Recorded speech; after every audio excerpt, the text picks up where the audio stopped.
ओम नमो भगवते वासुदेवाय। यस्य पुत्रो वशीभूतो भार्या छंदानुगामिनी विभवे यश्च संतुष्टस्तस्य स्वर्गः ही। जिस व्यक्ति का पुत्र वश में है, पत्नी आज्ञाकारी है और जो अपने धन में संतुष्ट है, उसके लिए स्वर्ग तो यही है। स्वर्ग की संकल्पना सामान्यतः मृत्यु के बाद की किसी अदृश्य दिव्य अवस्था के रूप में की जाती है, जहां मनुष्य सुख, शांति और आनंद का अनुभव करता है। परंतु ये प्रश्न मौलिक है, क्या स्वर्ग केवल मृत्यु के बाद की कोई परिकल्पना है या वो जीवन में भी साकार हो सकता है? यदि मनुष्य के पारिवारिक और मानसिक जीवन में संतुलन, नियंत्रण और संतोष की स्थिति हो, तो वही अवस्था सांसारिक स्वर्ग बन जाती है।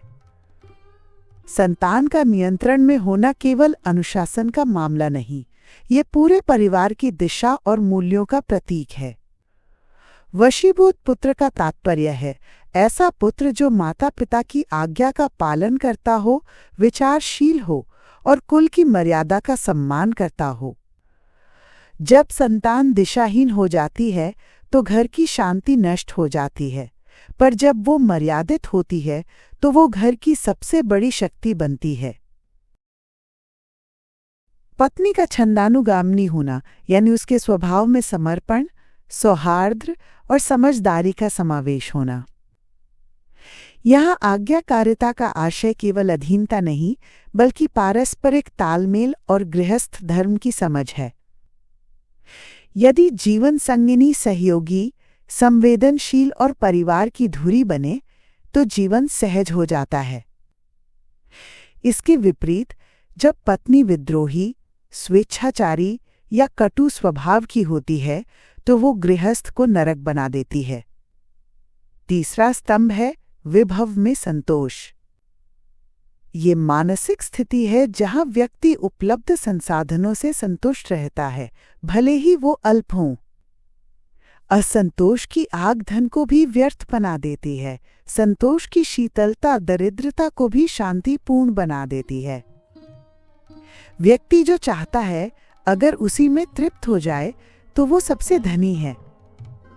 यही संतोष भीतर की शांति को जन्म देता है।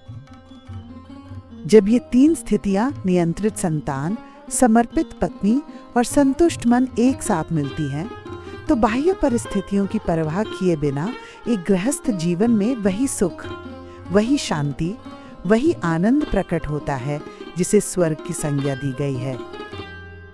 तब मृत्यु के बाद किसी स्वर्ग की आकांक्षा शेष नहीं रहती, क्योंकि व्यक्ति उसे यहीं प्राप्त कर चुका होता है। यह सिद्धांत इस बात को नकारता है कि स्वर्ग कोई दैवीय पुरस्कार है। यह उसे एक व्यावहारिक, सामाजिक और मानसिक अवस्था के रूप में परिभाषित करता है, जो अनुशासन, तालमेल और संतोष से उत्पन्न होती है।